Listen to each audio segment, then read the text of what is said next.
Recomiendo para los nativos. En principio, pues hace miles de años esto era como mágico, el hecho de que vieran comiendo estos animales y los sapos se atragantaban y se atragantaban y se atragantaban. Dicen, pero ¿por qué?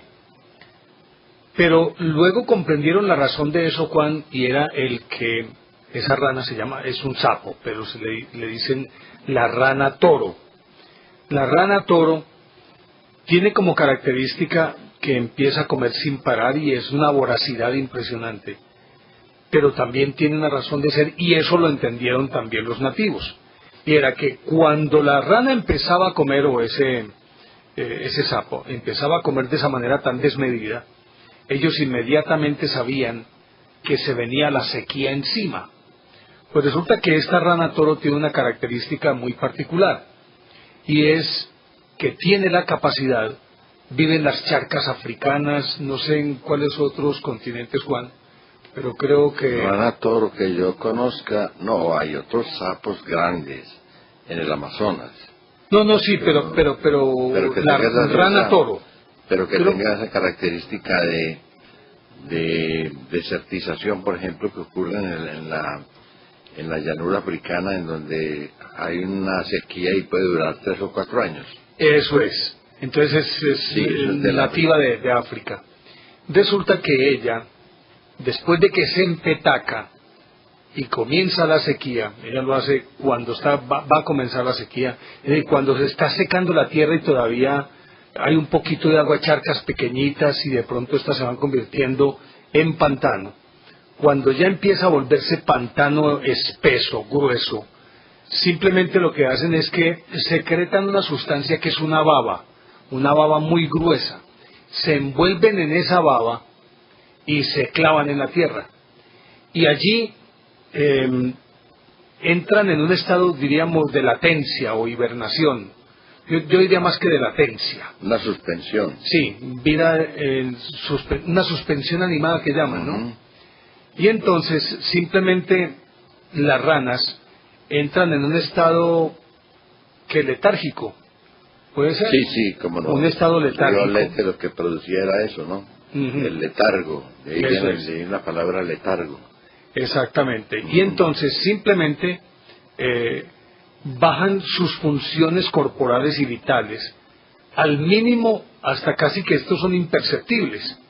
Y simplemente esa baba que secreta se convierte como una especie de estuche o de pupa en la que se enquistan estas ranas, y pueden pasar 5, 6, y se ha dado el caso de, según se ha indicado, de hasta 7 años enterrados en tierra ya pizarra, pues, tierra cuarteada, calcinada, en un ladrillo. Sí, y a los 7 años empiezan a caer unas cuantas gotas, y no es sino que se moje la tierra y empiezan a formarse las charcas. Inmediatamente ella revive. Y esa era la explicación de por qué comían tanto. Comían tanto para poder guardar una especie de tener como una despensa, no como un reservorio. Un reservorio dentro de su cuerpo de calorías y de nutrientes. Y simplemente todo eso que se han comido durante tanto tiempo, que a veces las hace que lleguen inclusive a adquirir la proporción de su cuerpo, es decir, 3, 4 veces la proporción inicial de su cuerpo. Es decir, en el mismo orden de ideas, puede ser una persona que hoy pesa 50 kilos, en 2 meses pese 200 kilos. Más o menos esa podría ser, llegar a ser como un símil para poder graficar esto. Y cuadruplican el tamaño de su cuerpo, a veces lo quintuplican, y pueden llegar a ser tan grandes como un balón de fútbol. Lo que hacen es que simplemente están guardando todos esos nutrientes para gastarlos paulatinamente durante ese tiempo de los hasta 7 años enterrados en ladrillo, en pizarra, en pura pizarra. Ese es un caso muy especial. Claro que hay otro, Juan, usted lo recuerda, el caso del pez pulmonado, que es otro también de la sabana africana, de las mismas características, que se encuentra en esos ríos y en esas charcas, y hace exactamente lo mismo. Cuando empieza a secarse la tierra, cuando ya queda muy poca agua en las charcas, y ya van hacia un lodo grueso, pantano físico o lodo, simplemente se envuelve también en una pupa que secreta, se vuelve pupa después de esta sustancia de ser secretada por el mismo pez. En este caso no tanto la secreta, sino que exuda esa sustancia, se envuelve en ella y es una pupa, es un estuche en el que se quedan ahí, y se endurece, lo mismo que en el caso de la rana toro, y simplemente se entierran, y pueden pasar años también enterrados en una tierra calcinada, pura pizarra, y cuando comienza a llover reviven. El pez pulmonado y la rana toro son esos dos animales. Son dos casos muy excepcionales de la naturaleza en las que estas dos especies, la una de sangre fría y la otra de sangre caliente, y que simplemente se adaptan a las duras condiciones de vida de sitios tan inhóspitos en determinadas épocas del año. Bueno, esto de la hibernación es común en la naturaleza, ¿no? Precisamente por la situación de el cambio de ambiente, digámoslo así, porque hay animales de estaciones, hay animales, por ejemplo, que cuando llega la estación fría se guardan. El oso. El típico. Y serpientes. Muchas también, serpientes. la cascabel, por ejemplo. Pero también hay animales que se defienden desde el calor, de la sequía, entonces también se guardan. Ya no se podría hablar de eso de hibernación, sino que habría que hablar de otro término. De todas maneras, de ese estado de latencia, ese estado de despego, de desprenderse, de desprendimiento de las condiciones externas y mantener la vida de una manera muy natural, lógicamente, porque no es un sistema artificioso, pero que de todas maneras sorprende por los recursos que utilizan. Óigame, porque es esto de lo de la naturaleza, hay unas curiosidades bien impresionantes. Hay un libro delicioso, yo no sé si usted se lo haya leído, de los libros deliciosos para leer. Se llama Sombras de antepasados olvidados, creo que así se llama, de Carl Sagan, en la que él describe cómo las especies tienen características pero muy particulares. Salud, amigo mío. Excúseme que... Tranquilo, por excusado te tengo. Precisamente esta hibernación. Por excusado te tengo. Muchas gracias. Y entonces en este libro él habla de unas características de algunas especies y cuenta cómo, y si lo dice Carl Sagan, yo le tengo que creer, pues imagínese usted, un científico de estos, y cuenta cómo, por ejemplo, en el caso de la garrapata, es un caso muy especial en la naturaleza, que la garrapata se llena de sangre, absolutamente. No, pero espere y verá, cuando nace, los huevos quedan esparcidos o en un camino o sobre un árbol. Es un bicho que es ciego, es sordo, y que simplemente es una bola, es como un tanquecito, no más, eso es todo. Pero se desplaza y se sube, por ejemplo, a la hoja de un árbol y se queda allí a la espera de que pase un huésped que llaman. Un hospedero. Un hospedero. Y simplemente cuando va pasando el hospedero, él lo identifica por varias razones. Una, de acuerdo con lo que dice Carl Sagan,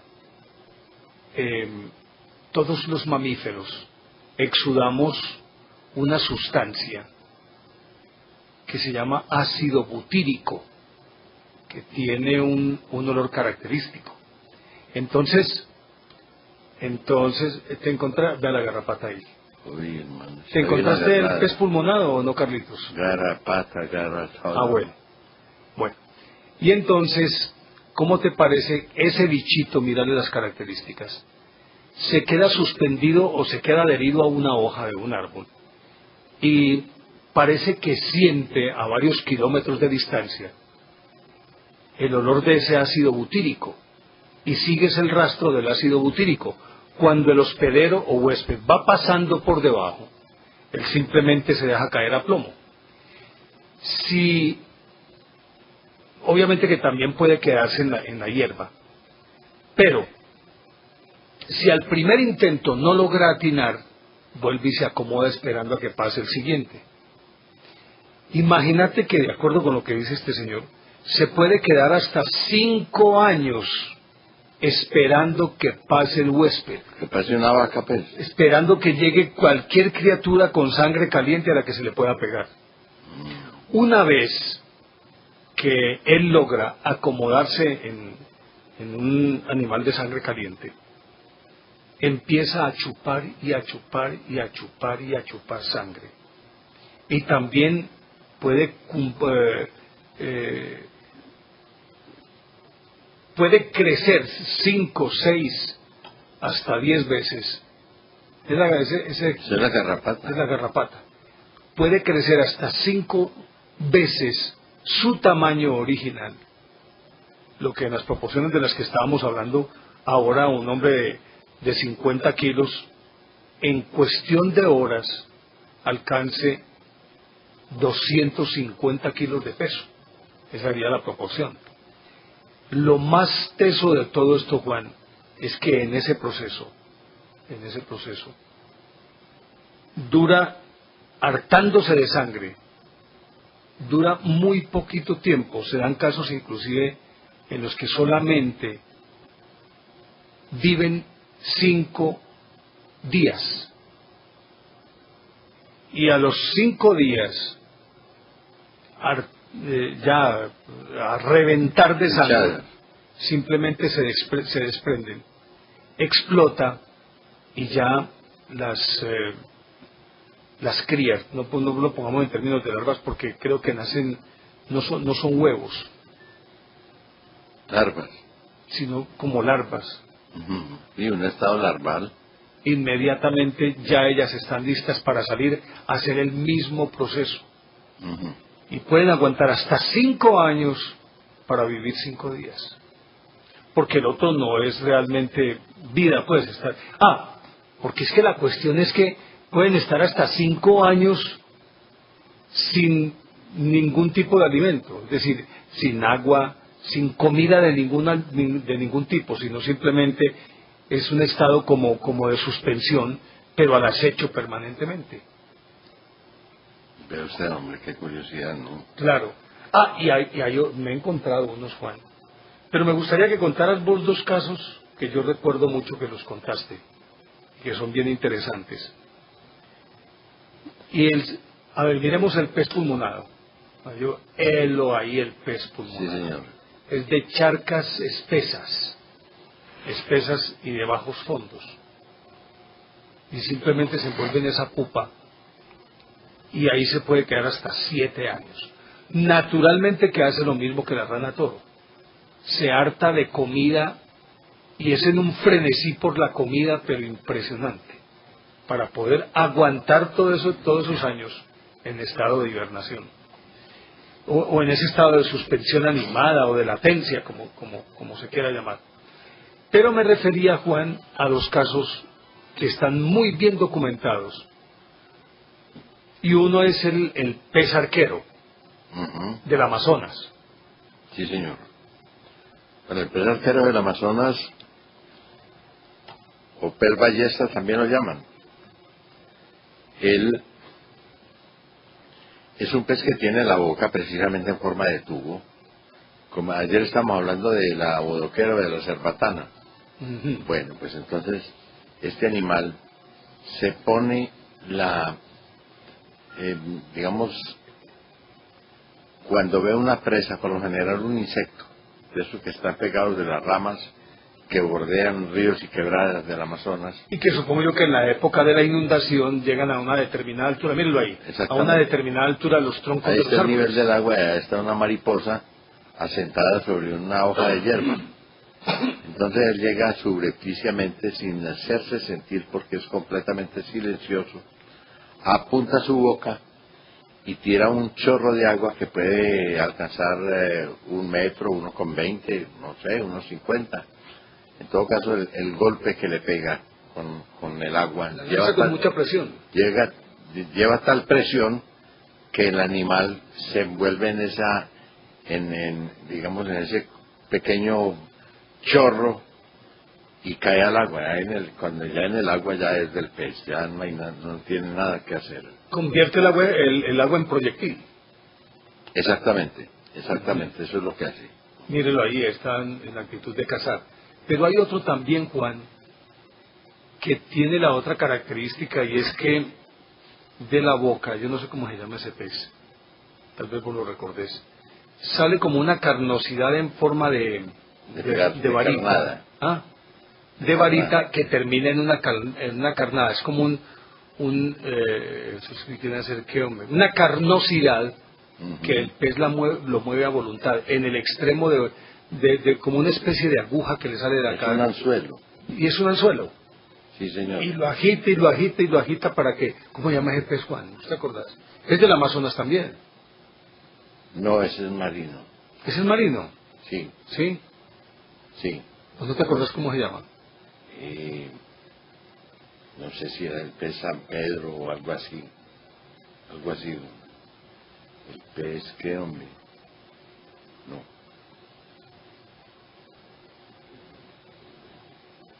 El pez no. Este es un pez que se mimetiza de tal manera con el ambiente rocoso que hay en el fondo que únicamente se ve el anzuelo.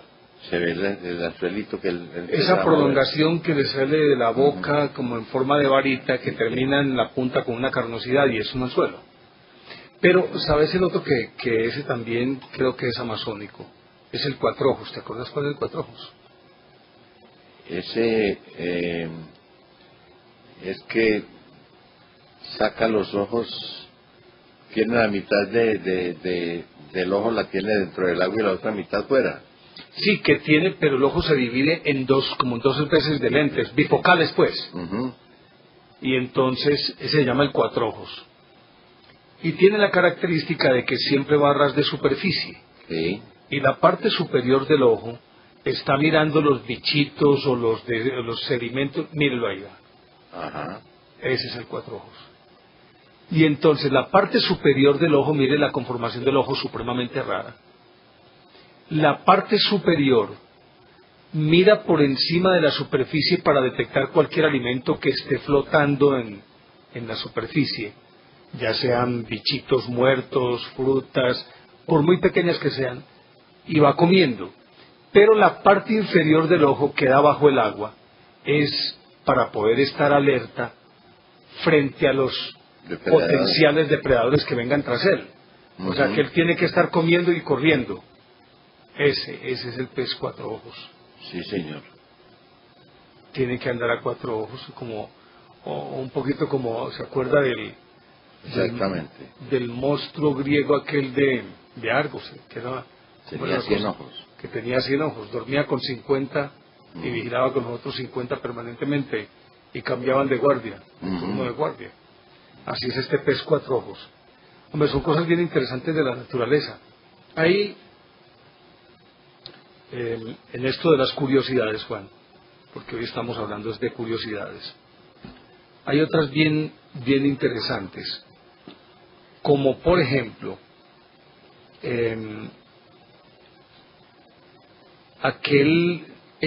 pues que se considera, yo creo que es uno de los animales más extraños, y dicen que es un verdadero relicto, pues que es un fósil. Y tiene forma como de qué, de nutria también. Tiene espuelas. Tiene una piel como de nutria, eso sí. Tiene espuelas en las extremidades posteriores, en las patas que llaman, que inoculan un veneno que, si bien es cierto, no es mortífero, de todas maneras es un veneno que adormece a las potenciales presas. Aparte de eso, es mamífero, pero ovovivíparo. Es decir, nace por huevos, pero el huevo se desarrolla en el vientre de la madre. Ese animalito se llama el ornitorrinco. Ornitorrinco. Y es propio de Australia, ¿no? Sí, Australia es un hábitat bien extraño también, ¿no? Tiene unos animales raros. Ese es, digamos, el paraíso de los canguros, de todos aquellos animales que tienen una bolsa. De los marsupiales. Marsupial, sí, para llevar las crías. Exactamente. Inclusive no solamente para llevarlas, sino para gestarlas. Mírelo ahí, el ornitorrinco, vea. Ajá. El ornitorrinco. Sí, señor. Mire que las manos, pongámoslo en esos términos, tienen garras, porque él vive en cuevas y entonces tiene que cavar muchas de esas cuevas bajo el agua. Pero entre los dedos tiene una membrana que es la misma membrana de los patos, palmeado. Y mírele ese pico que parece como superpuesto ahí. Es como si se lo hubieran puesto se lo hubieran pegado con cola o con algo por el estilo, Juan. ¿Observe usted? Sí. Y eso, pues parece un castor. Un castor con una trompa diferente. Sí, señor. Y resulta que ese pico, Juan, es un aparato de succión. Él va como si fuera una aspiradora, va recogiendo en el fondo todo lo que le sirve de alimento y va desechando el resto, es decir, coge todo desde el fondo, pero va desechando hemos dicho, coge la tierra y todo lo que haya, saca los nutrientes y va botando la tierra por el otro lado, el ornitorrinco. Ese es también uno de los animales extraños que existen. Pero yo creo que el más raro de todos, Juan,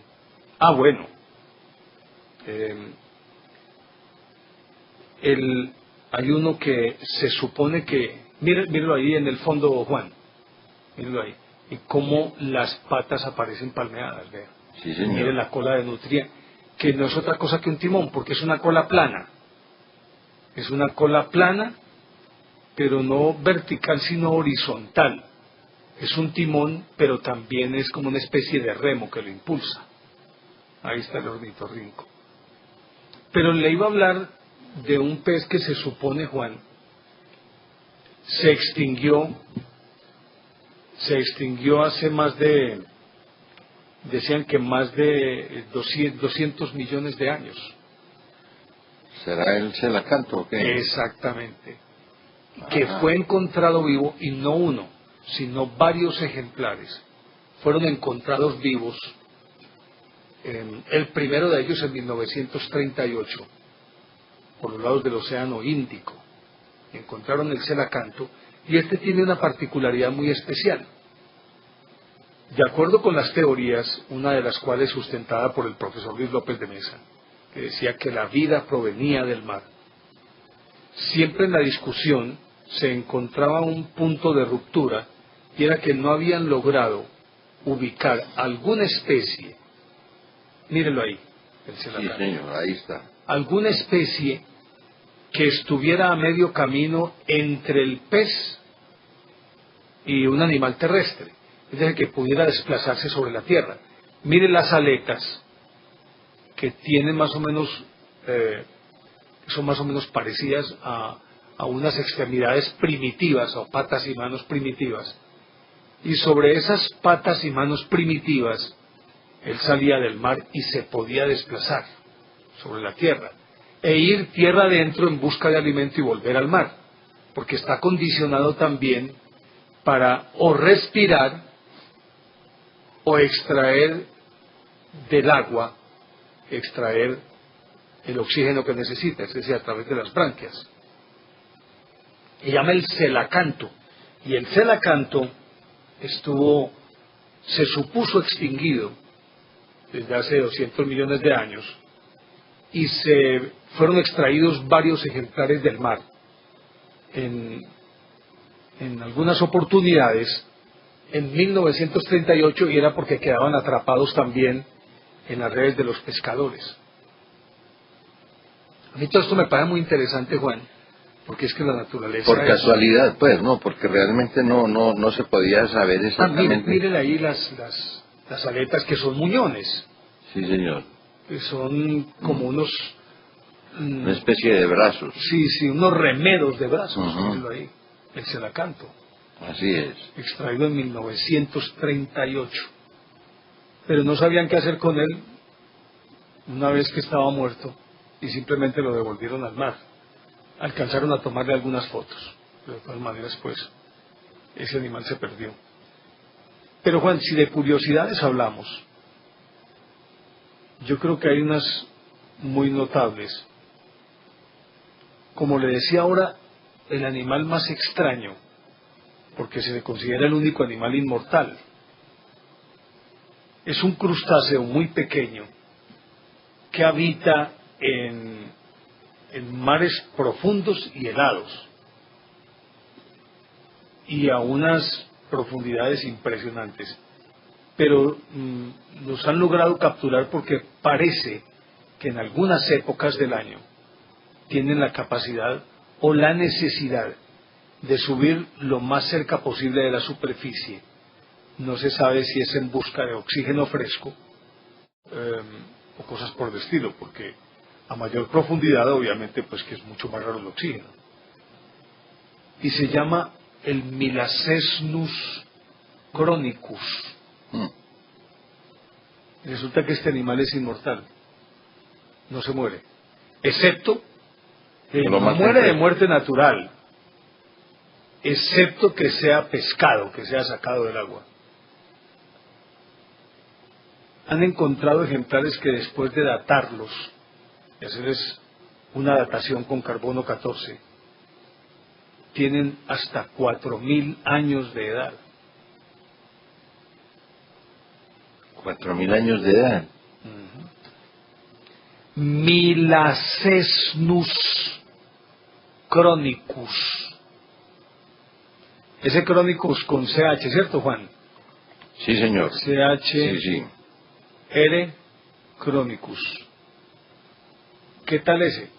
Inclusive algunos científicos, después de capturar algunos de estos animales, han intentado analizarlo en laboratorio a ver qué enzima, qué sustancia o qué tienen en su ADN que tenga la capacidad de regenerar permanentemente las células de este animalito. Pero al parecer, y tal vez por su misma característica, enseñados a soportar grandes presiones en las profundidades del océano, al parecer en la medida en que empiezan a ascender y en ese caso decrece, ¿cómo es que llama eso? El número de atmósferas, creo. Es como una unidad. Cada 8 metros de profundidad se aumenta una atmósfera de presión. Cada 8 o 40, yo no sé, pero en todo caso después de varios metros de profundidad, la presión del agua equivale a una atmósfera, a un determinado número de metros. Está entre, no sé, en todo caso un múltiplo de 8, pues, si quiere que le diga. Recordemos que la atmósfera es una unidad de medida para determinar la presión que se ejerce sobre un cuerpo. Se dice que nosotros, por ejemplo, los seres humanos soportamos 20.000 toneladas de peso del mismo aire, pues el mismo aire pesa, pero que repartidas esas 20.000 toneladas en todas las direcciones, arriba, abajo, adelante, atrás, parece que no se siente. De pronto esta es una explicación muy peregrina y muy primaria la que yo hago, pero así pues entiendo yo lo de las atmósferas. Y con mayor razón en el océano, ya si algo que es físico, denso, que pesa, que se puede pesar. Imagínese usted cuántas toneladas de agua soporta uno en todas las direcciones, que hacen permanentemente presión por todos los lados, a 1000 metros de profundidad. Es tremendo. Eso aplasta lo que sea. Lo que sea. Lo que sea. Entonces parece que este animalito, al subir cerca de la superficie, en la medida en que decrece la cantidad de atmósferas que hacen presión sobre él, parece que se explota. Aunque se han encontrado, como le digo, excepciones que son analizadas en laboratorio. Es que la naturaleza tiene unas cosas impresionantes. Hay otro dato de este libro de Sombras de Antepasados Olvidados, Juan, que se supone que solamente los mamíferos son los que producen leche, ¿cierto? Pues sí. Sí, porque de mamar, ¿no? Sí. Maman. Sí. Hombre, pues resulta que las aves también, Juan. Usted ha visto que las aves, no todas, pero por ejemplo, la paloma tiene una característica, este dato lo tomé también de ese mismo libro de Carl Sagan. Cuenta que cuando las aves van y comen y vienen a alimentar a sus crías, pues en este caso pues a sus polluelos, vienen a alimentarlos, regurgitan la comida. Hemos dicho, ellos no digieren la comida, sino que se la tragan, pero para venir a dársela a los polluelos. Por eso conectan el pico de la madre, mete el pico entre el pico del polluelo, pero es precisamente para pasarle toda esa comida. Pues en el caso de los palomos, Juan, en la misma medida en que regurgitan la comida, los polluelos, dentro de todo lo que devuelven para alimentar a los polluelos, viene un tipo de leche muy especial, que podría perfectamente asimilarse a la leche materna de los mamíferos, con todos los nutrientes y todas las calorías que usted quiera, y las proteínas, todo lo que usted quiera, va en esa leche que regurgita como si fuera... Pero no tienen tetas, pues, ¿no? No, por el pico, no tienen paraíso. No, ve. Simplemente, después de que toman toda la comida que van a compartir con el polluelo, al regurgitar la comida en el pico del polluelo, esa comida regurgitada viene acompañada de una leche especial que parece producen en el estómago. Pues, es que eso sí debe ser así. Porque usted sabe que la leche es un alimento, el alimento más completo que hay, ¿no? Trae las bases. Por lo que le decía, la leche es característica de los mamíferos. Los Uno minerales. que encuentre que las aves produzcan leche. Claro. Pero trae los minerales, especialmente el calcio, ¿no? Indispensable para los huesos, etcétera, todo eso. Y en alguna forma, pues, un animal tiene que producir esas sustancias, ¿no? Esos que llaman electrolitos, vitaminas, proteínas, etcétera. Y entonces tal vez haga su producción internamente en el estómago. No necesariamente el color blanco pues de la leche, tradicional. Es una sustancia con las características de la leche. Necesariamente por los poros o por una teta o por cualquier cosa, sino que lo saca directamente por el pico. Sí, señor. Óigame, en esto de las curiosidades... Esos pájaros, por ejemplo, que pelan plátano, ¿usted no ha visto? Los que comen frutas, hombre. Los toches, por ejemplo. Y que dejan un plátano empezado y vuelven. O uno que abre las mazorcas de maíz, ¿no? Le quita el capacho. Y entonces el sol le entra directamente y se quema el grano, no se tuesta. Un pájaro que lo llaman el pájaro quemamaíz. Quemamaíz, pues, mejor dicho. A ver, Nemesio, ¿eso es de mesiada tuya o es en serio? Sí, sigamos adelante, hombre. Hay una cantidad de pájaros que pelan las frutas, las pelan, a poder sacar ahí el provecho. Sí, exactamente. Pueden dejar coco el fruto que ellos que ellos van consumiendo, ¿no? Fuera de eso están los chupadores, ¿no? Por ejemplo, el caso del colibrí, que actúa como si fuera una mariposa. Tienes una especie de pico chupador. Por eso los colibríes es muy fácil agarrarlos con un receptáculo. Ese es como un vasito de esos que se usan en química. Por ahí un Erlenmeyer, por ejemplo, ¿no? Que tiene, o se le pone un tubito y usted lo llena de miel. Y entonces el colibrí, como está acostumbrado a meter su piquito ahí en la flor, entonces él llega y mete ese piquito ahí en el huequito por donde usted, en el vaso ese, y con la lengüita, como un dispensador, pues. Con la lengüita empieza a succionar. Alivar. Alivar, sí. Ese es el término preciso. Exactamente. Eso sí, este muchacho es un Ave María. Ave María, es que como un maestro como vos. ¿Cómo harías para cogerlo bien? No, es que con un maestro como vos. Cualquiera, pues. No, Ave María. Y si pasamos a otros ámbitos. Si nació otro como vos, oiga. Ya lo han dicho los libros sagrados. Si nació otro como vos, lo nombran presidente. No, mi Dios le pague, acabé de votar. No, mi Dios le pague, muy querido. Oíste, pero pasando a otros de la naturaleza, imagínate que yo creo que se lo puedes explicar por mejor. ¿Por qué, por ejemplo, las enredaderas siempre se enredan hacia el lado derecho? Ascienden enredándose hacia el lado derecho. Ah, es que esos son... Ojo, pero te voy a decir, en el hemisferio norte, pero en el hemisferio sur se atordillan hacia la izquierda. Mijo, pero como usted no estudió ciencias naturales, hombre. Por eso te estoy diciendo para que lo explique, es el efecto de Coriolis. Esos son los tropismos, hombre. Hay tropismo negativo y tropismo positivo. Tropismo negativo es el que se mete hacia la tierra, entra. Tropismo positivo, el que sale de la tierra y va hacia arriba. Pero también lo hay levógiro, que tira hacia la izquierda, y dextrógiro, que tira hacia la derecha. El dextrógiro es en el hemisferio norte. Exactamente. El levógiro en el hemisferio sur, pero es por el efecto de... Pero los tropismos son movimientos de la planta, o de las raíces generalmente.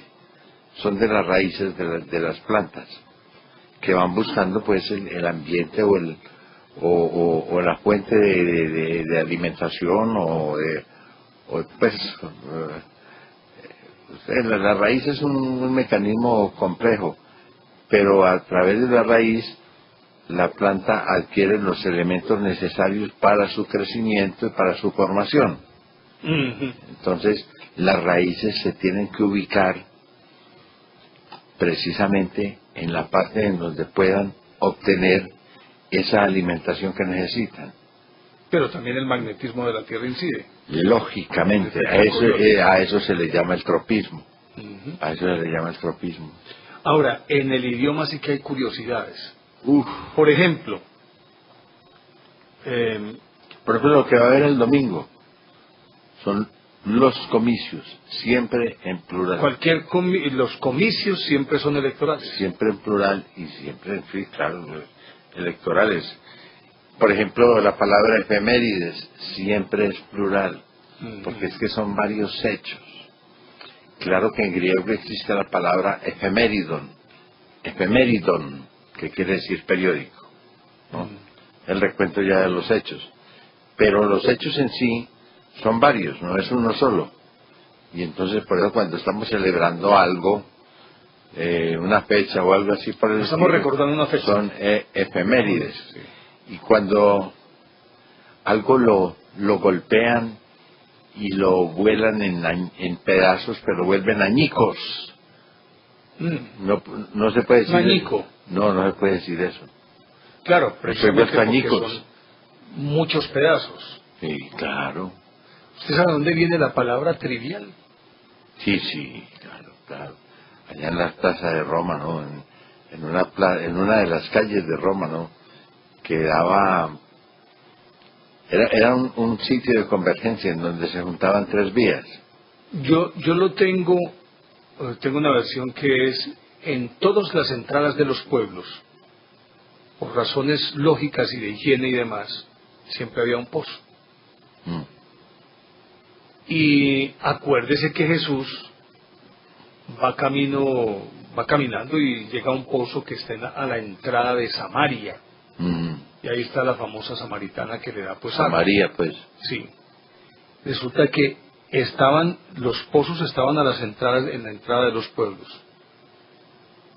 Y ahí obviamente llegaban diferentes días. Regularmente podían ser 3. Entonces ahí se sentaban las comadres del pueblo, las chismosas, dizque a recoger agua. Casi no había en ese tiempo. Ese era el único programa que había. Mm. Y obviamente que se sentaban dizque a recoger agua, pero también a recoger los chismes de los viajeros que antes de entrar a cada pueblo obligatoriamente debían hacer unas abluciones que también tenía qué son carácter abluciones. mágico ritual, pero también de aseo personal. Entonces llegaban a tomar agua y asearse un poco antes de entrar a un pueblo. Y ahí contaban todos los ¿Qué son chismes. abluciones, mijo? ¿Cómo? ¿Qué son abluciones? Abluciones, no, ahí sí abluciones yo lo entiendo como que es la forma de lavarse o de limpiarse la cara, echarse un poquito de agua en la cara y quitarse la suciedad de la cara. Eso. Pero obviamente que eso tiene un carácter simbólico frente a las religiones, es quitarse el pecado de encima. Exactamente, también. porque el prefijo... No es bañarse. No, no. El prefijo ab... No es asearse el cuerpo, sino quitarse el polvo. Sacarse suciedad. Cosas malas, ¿no? Porque el prefijo ab del latín es privativo, es sacar de. Por ejemplo, abstraer. Hay una abstracción, ¿cierto? Pero por eso las abluciones siempre tienen un carácter simbólico Sí, y relacionado claro, con la religioso. religión, con las diferentes religiones. Exactamente. Los hindúes que van al Ganges hacen sus abluciones diariamente, es decir, se limpian de su suciedad interior, es algo simbólico. Y los árabes, después de que realizan el acto sexual, corren a hacerse abluciones también. Exactamente. Entonces esas comadres se sentaban ahí y simplemente se enfrascaban en conversaciones, hablar paja, que llamamos nosotros. Pero como ahí hablaban las tres vías. Hablar, esa es la mejor palabra para eso, es la que utilizan los gringos, ¿no? Bullshit. Que es estiércol de toro, para decirlo pues suavemente. Sí. Porque tiene caca y paja. Ah, vea usted. Sí, señor. Como esos sitios siempre llamaban las trivía, porque ahí llegaban varios caminos. 3 vías, sí, claro. 3 vías. La trivia. Entonces lo que hablaban ahí las viejas eran trivialidades. Exacto. Esa es la historia. Y esa es muy bonita y me parece excelente, muy bien traída a cuento. Y vea, mijo, ¿cómo le parece que de ahí también sale la palabra trabajo? Viene del tripalio. El tripalio era un trípode, una especie de parapeto con 3 palos, en donde los herreros acomodaban las patas de los animales que estaban herrando. Lógicamente que es una posición incómoda y era para causarles dolor, porque eso pues no es suave que le pongan a uno una pata, se la monten en un parapeto de esos y empiecen a darle martillo, a echarle lima y a cortarle, turgencias o cosas así. Pero acomodaban las 3 patas mientras que la cuarta era la que estaba haciendo, por ejemplo en el caso del herrero. No es que el herrero acomoda las 3 patas pero levanta la pata en la que está trabajando y comienza a limar. No, mijo. Era un parapeto ahí para poner la pata el tripalio, para poner la pata del animal. Sí. De tal manera que descansara ahí y él la pudiera trabajar. Pero entonces le echaba lima, le metía candela, es decir, lo torturaba. Entonces, cuando tenían a alguien por ahí haciendo un trabajo duro, de esos fuertes, onerosos, me preguntaban, ¿qué hubo? ¿Qué estás haciendo? Y yo, no, aquí en el tripalio. Aquí tripaleando. Aquí tripaleando, de ahí viene trabajando. Sí. Aquí en el tripalio, en el trabajo. Vea el tripalio. Míralo ahí, míralo. Traballo. Trabalio. Trabalio. Trabalio. Sí. Sí, señor.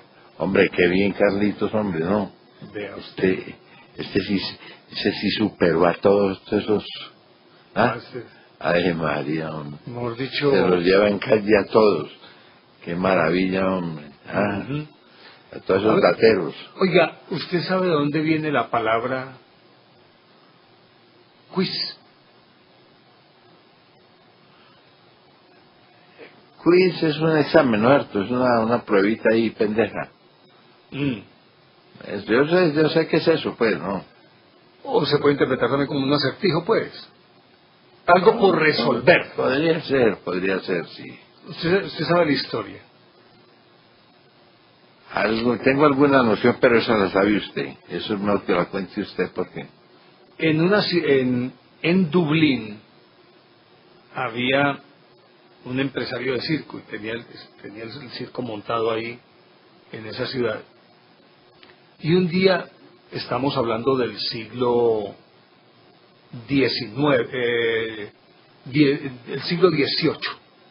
Estamos hablando del siglo XVIII.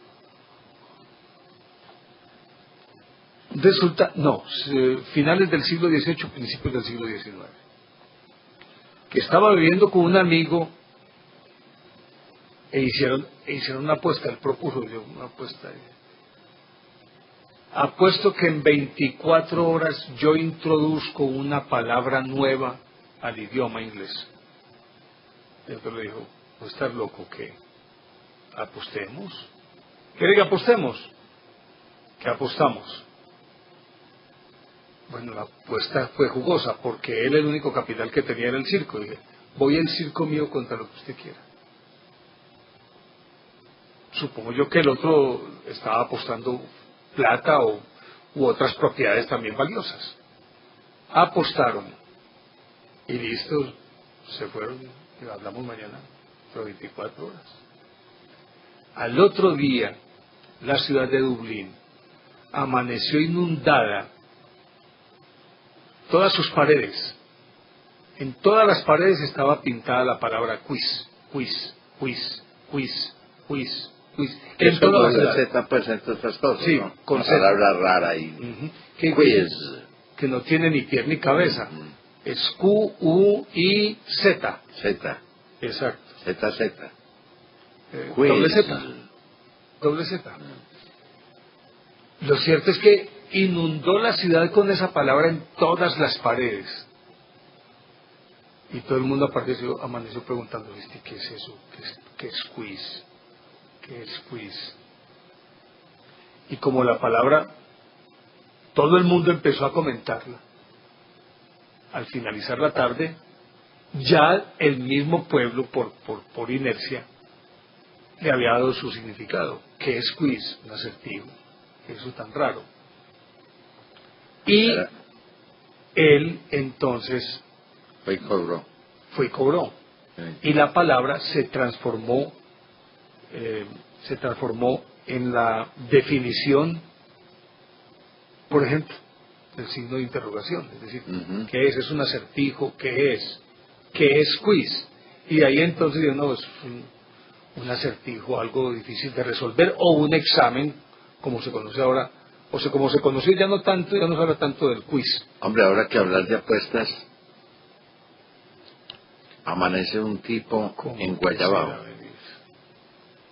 Pero de esos guayabos dolorosos, pues, en donde es capaz de usted de beberse lo que sea, ¿no? Se bebe un soldado, mejor dicho. Y ese hombre buscando un trago en alguna parte a ver, pero no tenía ni un centavo en el bolsillo, tenía 100 pesos. Y de pronto vio a unos señores tomando trago en una cantina. Tremenda botella ahí en la mitad, una botella de whisky. de ese cargo. Y entonces llegó y le dijo a ver, ¿quién es el que está comprando aquí? ¿Quién es el dueño de la botella? Yo, dijo uno, ahí el del centro. Yo le voy a hacer una apuesta, señor. Le apuesto a que soy capaz de tomarme el contenido de esa botella por la nariz. Sí, ¿qué vas a apostar? Yo le doy 100 pesos. A que soy capaz de tomarme el contenido de esa botella por la nariz. El otro, pues curioso, le dijo, pues a ver, hagámosle, a ver, hombre. A ver, yo veo. Llego y cogió ¿Pago por ver? Sí. Para ver, sí, yo pago para ver. Llegué y le eché mano a esa botella, se la metió a la boca y glu, glu, glu, glu, glu, glu, glu, se la tomó íntegra. Se le escanció. Completamente. Cuando termina la puse ahí encima de la mesa y le dice el apostador, el otro apostador, oiga hombre, pero usted no se tomó eso por la nariz, se lo tomó por la boca. Y yo, perdí. Hombre, por Dios. Mire, Bueno. otra expresión. No, y hay una palabra que a mí me gusta mucho, me parece muy bonita. Pues. Vamos a ver si coincidimos. Es la palabra considerar. La palabra considerar, pues uno la toma como una palabra de la lengua española, pues, ¿no? Y la usa mucho, ¿no? Voy a considerar el asunto, o lo trato con mucha consideración, etcétera, ¿no? Pero resulta que esa palabra tiene un origen hermoso. Tiene una raíz que es siderus, que es astro, ¿no? De ahí viene sideral, por ejemplo, sideral. Entonces, cum siderus es contar con los astros o con las estrellas. Es algo así como, déjenme, yo lo voy a consultar con los astros, lo voy a consultar con las estrellas. Cuando uno dice que va a considerar un asunto. Y que también tiene una variante y es lo va a consultar con mi almohada. Sí, claro, ¿no? Pues, De ahí se derivan. Es un sentido figurativo de ahí también. se derivan expresiones, claro, claro. Sí. Así es. Qué interesante. ¿Usted sabe de dónde viene la palabra ok? Sí. Cuente, pues, a ver. Cuenta. No, pero es que usted lo cuenta muy bueno, mío. Pues es que vos hablas tan rico. No, pero no igual a vos. No.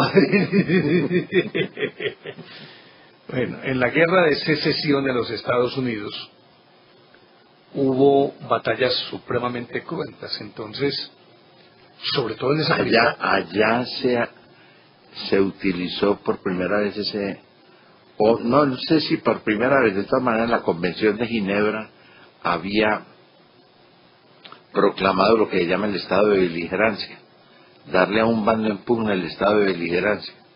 ¿Qué es lo que reclama aquí la guerrilla? Que es lo que está reclamando la guerrilla aquí, es bueno, sirve para ilustrar a la gente. El estado de beligerancia quiere decir que le reconocemos a usted la condición de contendor en una guerra, por lo general en una guerra civil. Sí. Entonces, una guerra civil siempre se desarrolla entre el aparato estatal y un grupo rebelde que quiere tumbar ese aparato estatal. Por ejemplo. Ahora, ¿qué tan legítimo es el que tiene el uso de la fuerza? Si el que tiene el uso de la fuerza es ilegítimo, entonces, digamos... Si la fuerza la usa el Estado, es legítima. No. Si, por ejemplo, un dictador que se toma... No, sí, pero es decir, lo que yo estoy diciendo es...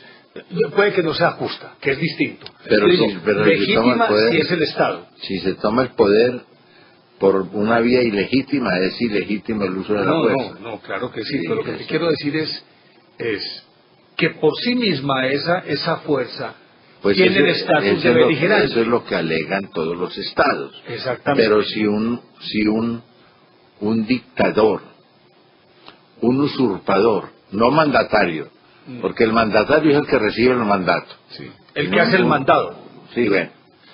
Un usurpador, un dictador, por asesinato, por golpe, por defenestración, por lo que usted quiera, se toma el poder y empieza a abusar de ese poder, entonces se puede formar una fuerza de resistencia contra los abusos de ese dictador y de ese usurpador. Entonces a esa fuerza de resistencia para que no quede tan desigual, le conceden el estado de beligerancia, que es, camine pues, hagámonos por igual. O sea, camine, le vendemos armas, camine, le vendemos las condiciones para que usted se ponga a la misma a la par del que está enfrentándolo a usted. No, es que estás diciendo eso no es ningún problema. No.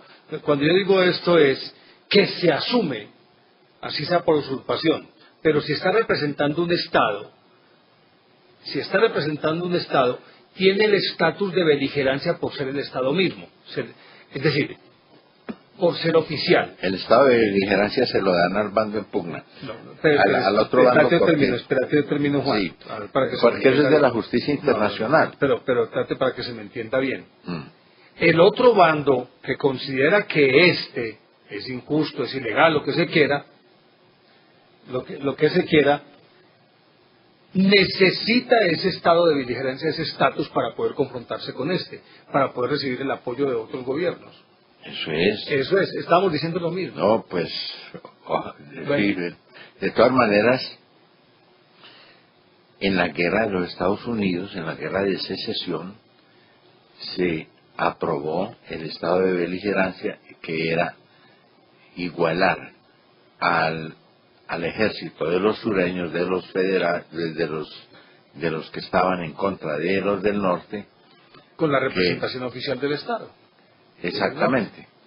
Entonces, para que se pusieran en iguales condiciones, pues, por eso se les vendían armas y se les daba apoyo militar y apoyo económico y de toda clase. Ese estado de beligerancia es el que ha venido reclamando la guerrilla aquí en Colombia. ¿Cuál es la diferencia? Que es que en Colombia no hay un gobierno antidemocrático, por lo menos un gobierno no un gobierno nada más, no es el del presidente actual, sino el de muchos presidentes que vienen de atrás y que son presidentes elegidos democráticamente. Entonces no se puede decir que es un gobierno ilegítimo, y por eso no se le puede dar al que lucha contra un gobierno legítimo el estado de beligerancia. Si no estoy mal, esta es de las primeras fotos que se tomaron de la historia, todavía tenían características de daguerrotipo. De daguerrotipo, sí, señor. Sí. Muy y que fue tomada en la guerra de secesión.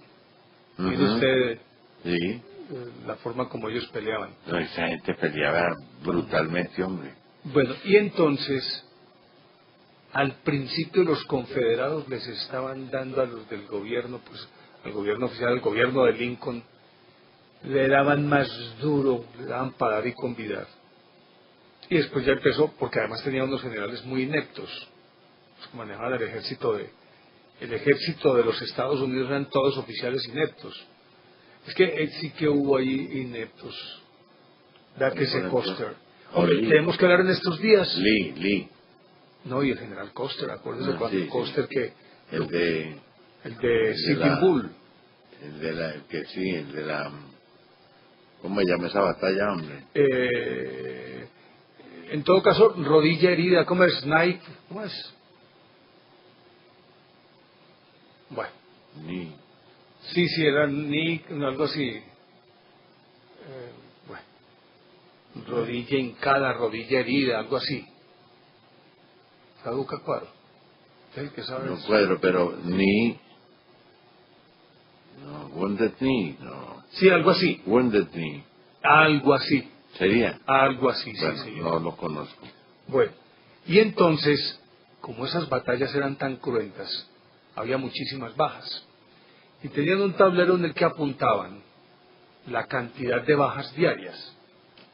Entonces, por ejemplo, killing es matar, ¿cierto? Sí, o killed, muertos.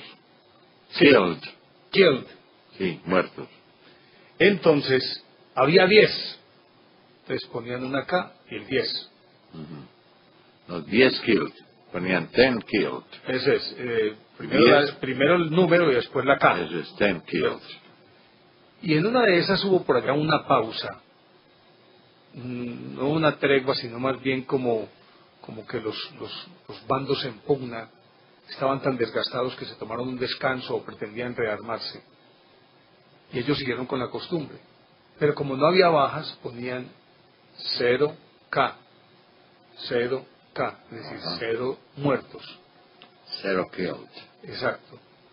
Y de ahí entonces nació la expresión que hoy conocemos como OK, que es simplemente No hay todo muertos. está bien. No hay muertos. Sí, pero con el andar del tiempo se transformó en todo está Y bien. que además se expresa muy bien en eso de la dactilología,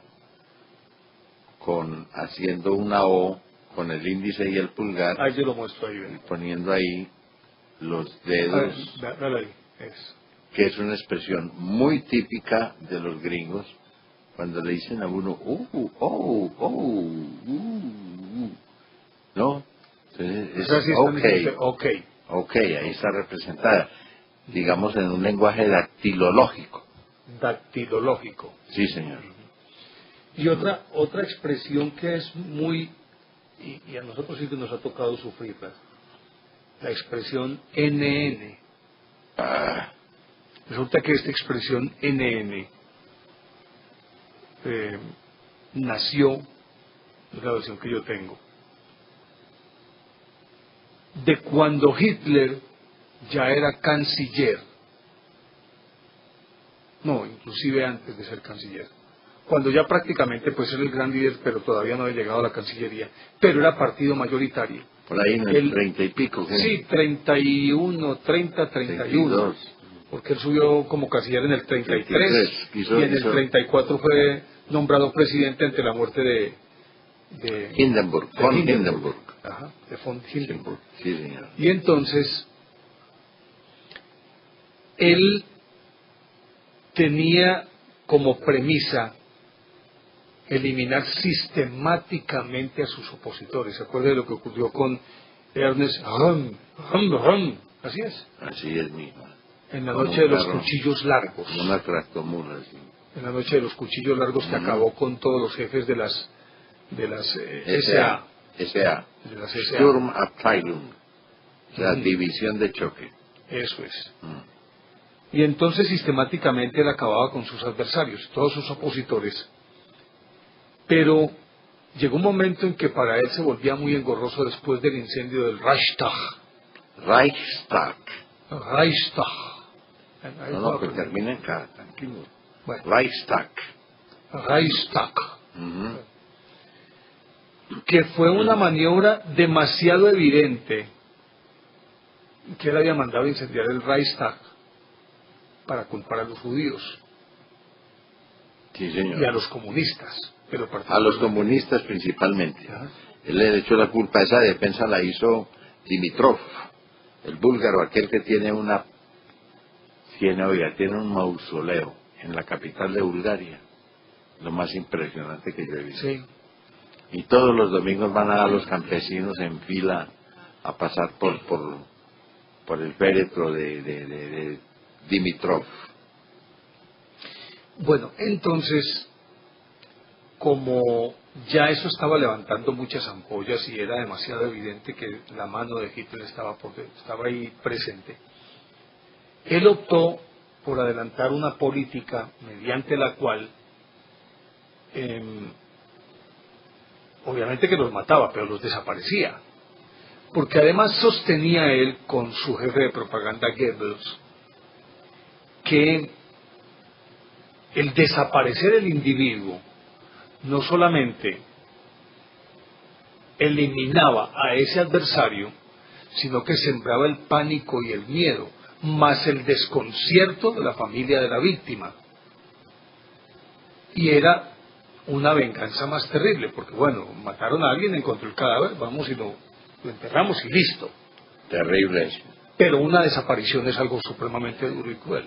Sobre todo en el caso de los judíos, Néstor, es que lo que nunca le perdonarán los judíos a los nazis, y especialmente a Hitler, pues que fue el jefe de toda esa matanza, es que no les haya permitido enterrar a sus muertos. Ajá. Eso no lo perdona un judío, Claro. porque el judío tiene por tradición enterrar a sus muertos. Mire, Los viejos padres dicen el buen Adolfo. cuando hay las Der gute Adolf, ay, Entonces, cuando usted, por ejemplo, ve que hay un atentado, por ejemplo, en una calle de Israel o por ahí en algún pueblo de esos, y el cadáver así lo despedace una bomba, lo despegan con bisturí para llevarse esos restos y enterrarlos. Eso es una costumbre muy de ellos. Claro. Entonces jamás perdonaron esa desaparición forzada de judíos y que ellos no pudieran rendirle culto a sus familiares, a sus allegados, a sus correligionarios. Eso era terrible. Entonces, ¿cómo le parece que él, como era tan fanático de Wagner, Sí, señor. si no estoy mal, no sé si las Valquirias o los Nibelungos. Los Nibelungos tal vez. Sí. Que es una ópera de Wagner. Sí, señor. Hay una escena en la que se habla de que un grupo, no sé, unas personas desaparecieron entre la niebla y la noche.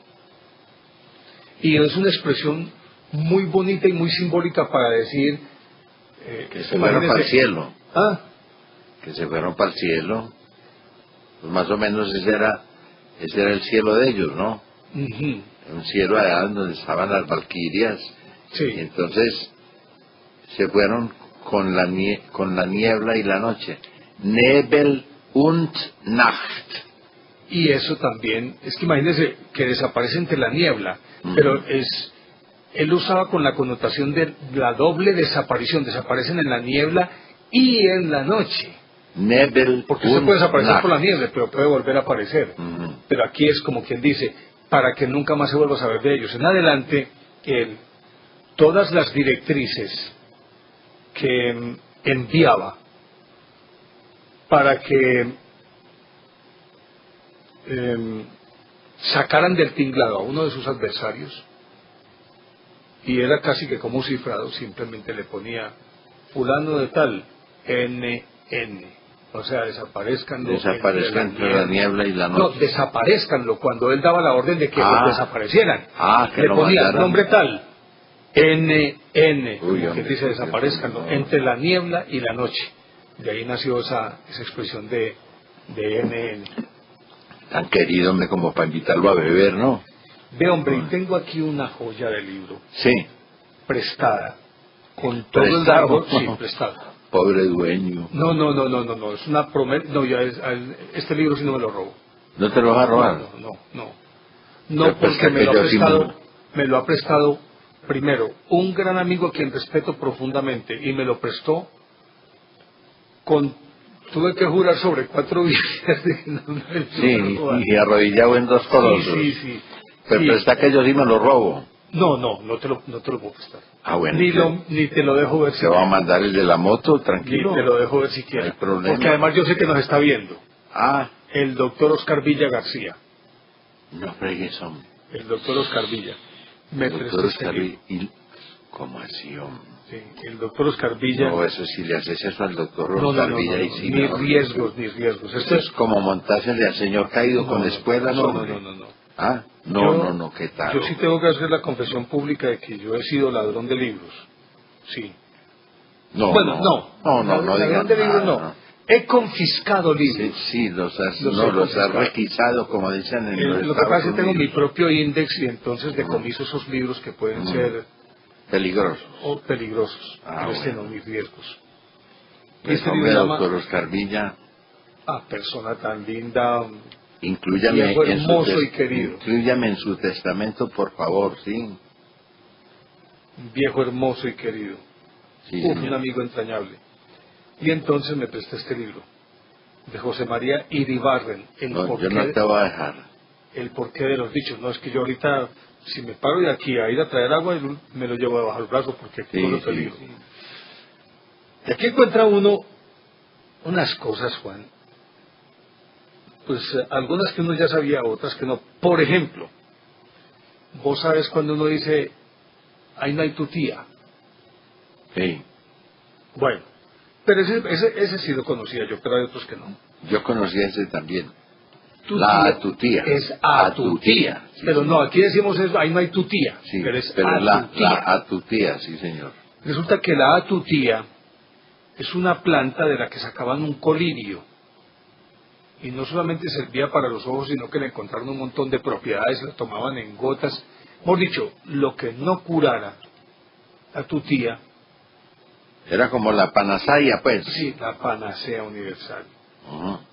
Entonces, salió esa frase para decir, Eso hemos no dicho, tiene remedio. no tiene remedio, ahí no hay atutía. Sí, señor. Y nosotros lo fuimos transformando hasta convertirla en tutía. Eso se llama economía lingüística. Yo busco por aquí. Usted tiene una palabra, hombre. Mm. Por ejemplo, cabezones y narigudos. Aquí no está eso. ¿No está esa? No. Espérate, yo traigo un libro donde está, No. que habla de los narigudos. No. Aquí no hay. No, ahí no hay tutía. Mm. A ver si lo encuentro por aquí. Y así por el estilo. Aquí, a ver, hombre. Irse a la porra, por ejemplo. Por ejemplo, A ver, decime. a ver, hombre, una expresión de esas muy común, ¿no? De esas que sacamos cada rato. Dorar la píldora, por ejemplo. Ya te la voy a decir. Sí. Ya te la voy a decir. ¿De dónde viene dorar la píldora? Ya te lo voy a decir. Los italianos dicen pílula inzuccherata. Un momentico, espérate primero voy con lo de... Pílula inzuccherata. Ya te lo voy a decir. Es algo así como la píldora azucarada. Como que le echan Sí, ya- azuquitar a la píldora para que Ya te lo voy a para que decir. no te ya te lo sepa voy a decir. maluco. Mira, no hay tutía. Mm. Es una alteración de la frase no hay tutía o atutía, pues la tutía o atutía era considerada antiguamente como un medicamento de gran virtud para curar las enfermedades de los ojos. El diccionario de autoridades dice atutía, género medicinal que muchos llaman tutía. Parece haber varias especies, la verdadera se produce del hollín que se eleva del cobre cuando se funde y purifica. Hácense de ella varias medicinas y la que tiene más nombre en las boticas es la atutía preparada. En el diccionario de la Academia 1791 se lee atutía, el hollín que se levanta de la fundición del cobre y reducido a polvos o a un ungüento, sirve para varias medicinas, principalmente para enfermedades de los ojos. Sulfato de cobre, pues. Sí. Vicente Espinel en la vida de Marcos Obregón, según el diccionario, escribe, mas la gente que más bendiciones me echa es la que curo de la vista corporal, con la fuerza de cierta confección que yo sé ser de atutía y cardenillo y otros simples. Ujú. Me dijiste dorar la píldora. Dorar la píldora, a ver. Ujú. A ver, un momentico. A ver, hombre. Que la tienes que dorar la Bien. píldora.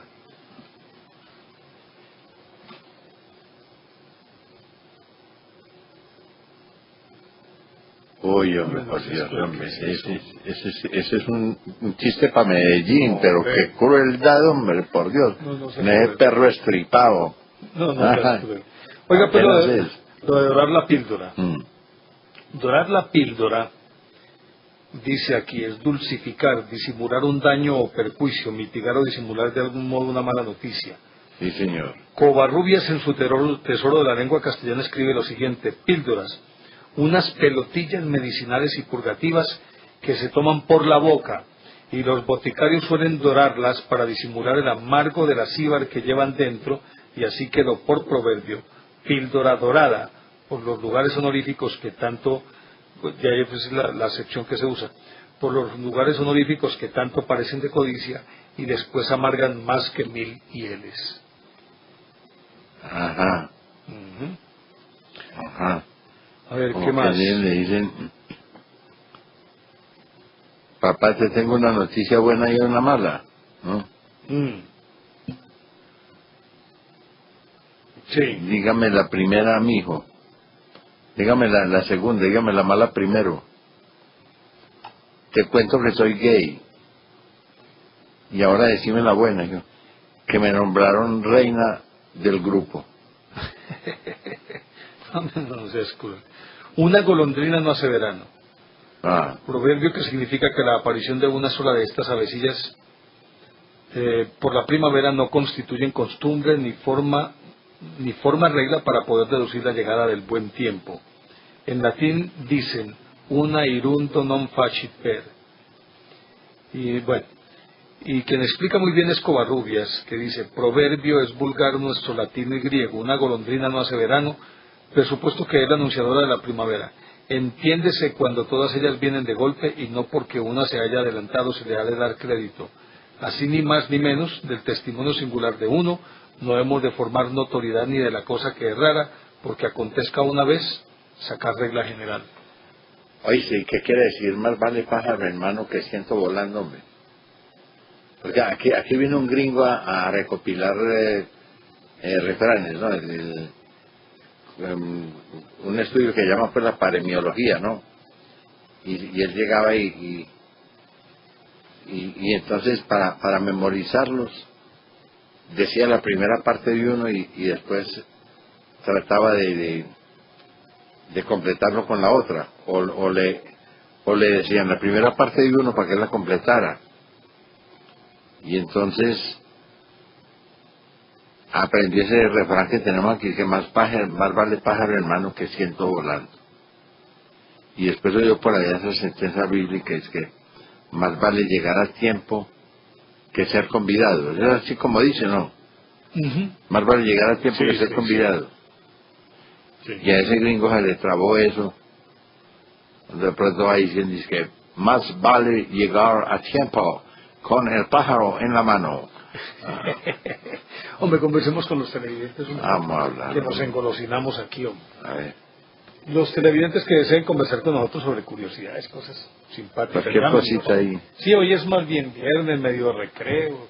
Así que ya saben ustedes nuestros números: 381-5454 para llamadas dentro del área metropolitana, 851-1170 para llamadas de fuera del área metropolitana, y la 018-1051-5015, y estas llamadas son gratuitas.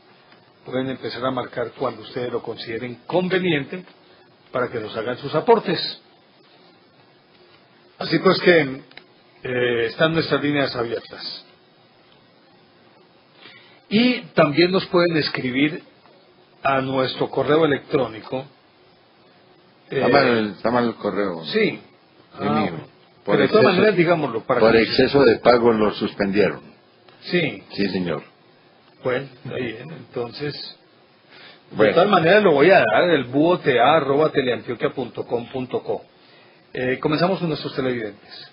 Vámonos con Cristian. Hombre, Cristian, ¿qué ha habido? ¿Qué más, profesor? ¿Cómo les va? Bien, ¿usted qué tal? Bien, sí, señor. ¿Qué está pasando con el correo? Tal vez por exceso de uso, profesor, por el buen uso que le ha dado. No. Yo creo que el correo se reveló porque que me van a seguir entrando aquí para que... No, aquí dice que es por exceso de pago, pues. No, entonces no hay que ser tan cumplido. Es lo mejor, yo creo. Bueno, está muy ameno el tema de hoy. Con respecto al primer aporte era al animal que hablaban de animales inmortales. Sí. Yo encontré uno, o sea, no el nombre que daban estos, sino otro, una medusa, que el nombre científico es Turritopsis nutricola. Y tiene la característica que una vez alcanzado su maduración sexual, revierte su ciclo y se convierte en un pólipo. ¿Y qué tal? Se vuelve planta, pues, mejor dicho. Exacto, y se vuelve queda en inmadurez sexual y en una vida colonial, totalmente. Y es el único animal biológicamente catalogado como inmortal por esa reversión que hace. Caramba. ¿Cómo es que se llama? Turritopsis Nutrícola. Nutrícula. Sí, Es una medusa. Alcanza su madurez sexual y en ese momento empieza una reversión y termina siendo un pólipo. El extraño caso de Benjamin Button. Algo así. Sí, señor. Por ahí va la que lo cosa. sembraron o qué? No, que la película esta, que un niño que nace viejo. Sí. Y va revirtiendo. Y se va revirtiendo todo el proceso. Vea, hombre. No, es muy interesante. Ese es el primer aporte. Y otros aportes con respecto al origen de otras palabras. Repetime el nombre. Sí. Turritopsis Turritopsis. nutrícula.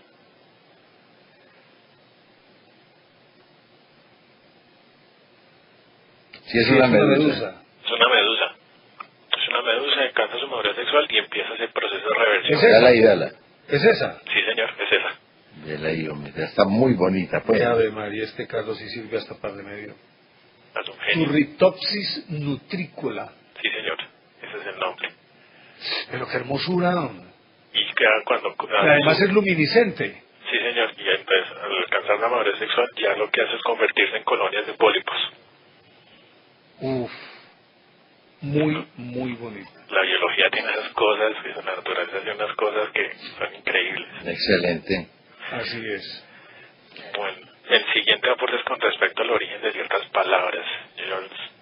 La palabra SOS, Sí, señor. que en 1912, después del hundimiento del Titanic, las letras SOS fueron instituidas como la llamada internacional de auxilio.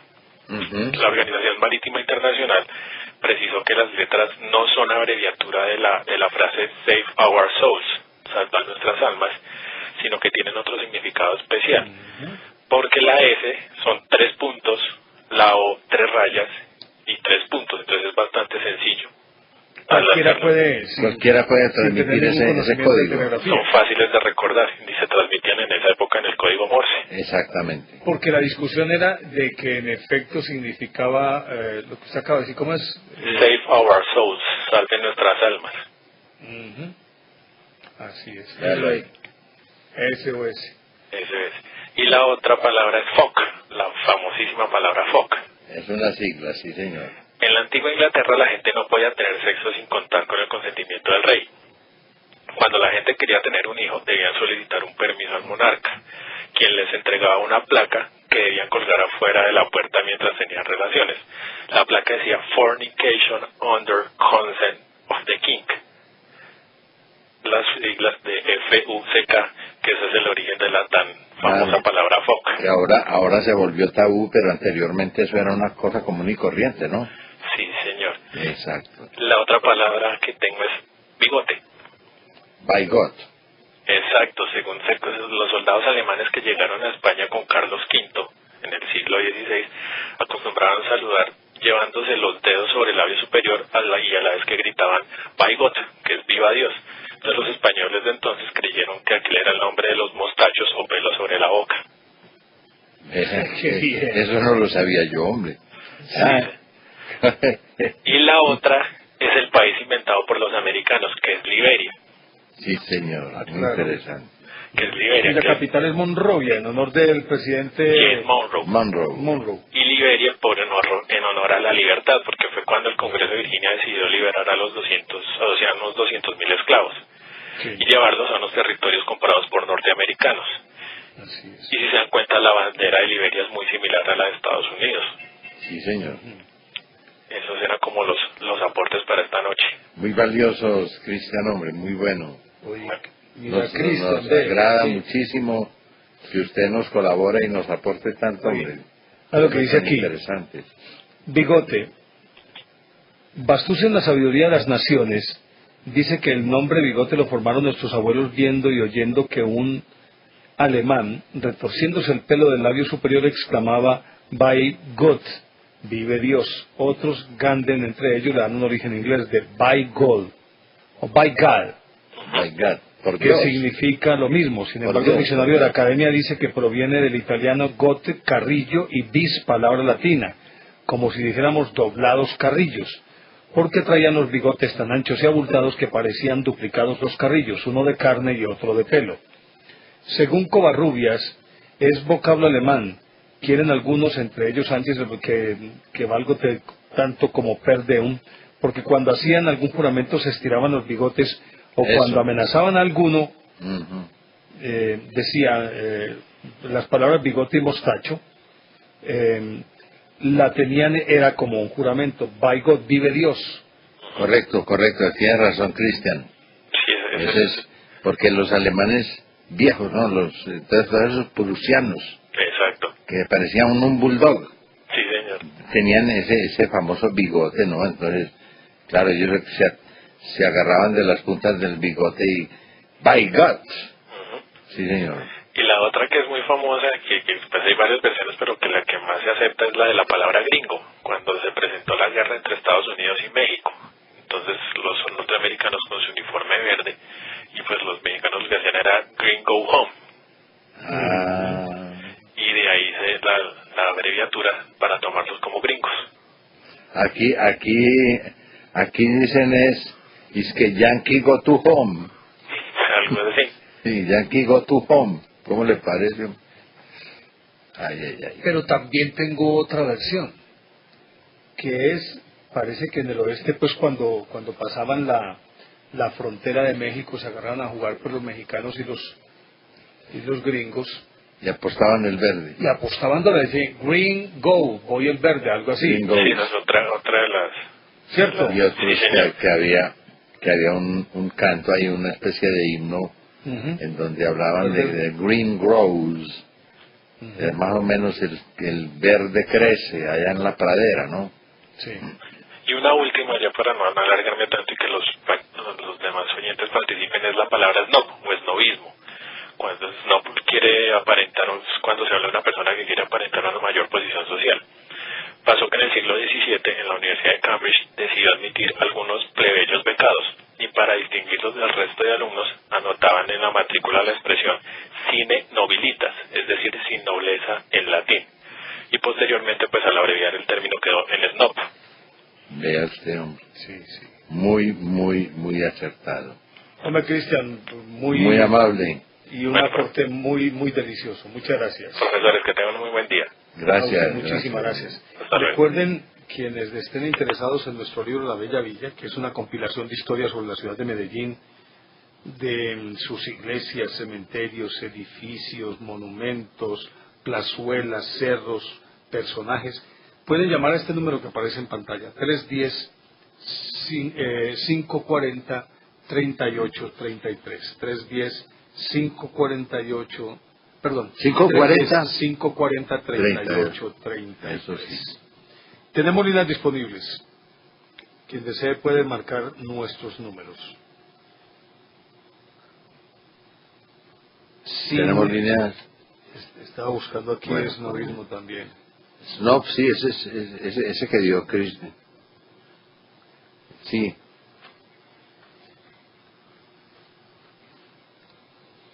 Bueno, la que nos dio Cristian es la precisa, ¿no? La que tiene relación con el snob. Luis Fernando. Buenas noches. ¿Cómo está? ¿De dónde nos llama Luis Fernando? Soy en Itagüí. Bienvenido. No, es que es la primera vez que los veo. Sí. No sé por qué quién es, pero me encanta pues como lo que tratan, por dónde van y cómo explican. Me encanta con el programa, jamás lo había visto. Muchas gracias. Muchas gracias. Son muy conocedores y me gusta mucho eso, de enterarme. Yo pensé cuando lo vi, ¿qué fue lo que me llamó la atención? Que están hablando de la Segunda Guerra Mundial, cuando están hablando de Hitler. Me acordó de cuando yo oía a este señor que se escondía la oreja, hombre, como es Dangond. Sí. Ah, sí, claro. Que me encantaba, a mí siempre me ha llamado la atención eso. Alberto Dangond. Y entonces ahorita creo que están andando por otro lado. Pues me encanta escucharlos, no tengo mucho que aportarles, aparte del de la corbata, que creo que se lo sabe todo el mundo. Los soldados cravatas que adoptaron lo de la corbata, Sí. pero los felicito, el programa es muy interesante. Y sigan así. Me encanta. Muy amable.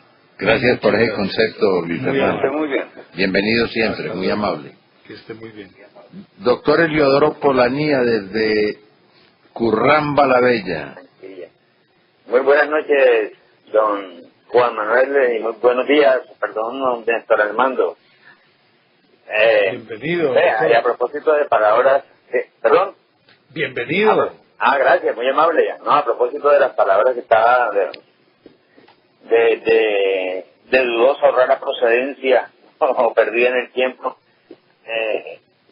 En alguna vez yo comenté esto de la corbata que en croata se escribe Jarabat, J-R de pequeña A-T, ¿no? Y ahí sale Jarabat, corbata, corbata, ¿ya? Ujú. Hay una palabra que es la de charlatán. Esa palabra charlatán, por allá en la época medieval del papado, cuando se vendían indulgencias, el papá utilizaba a personas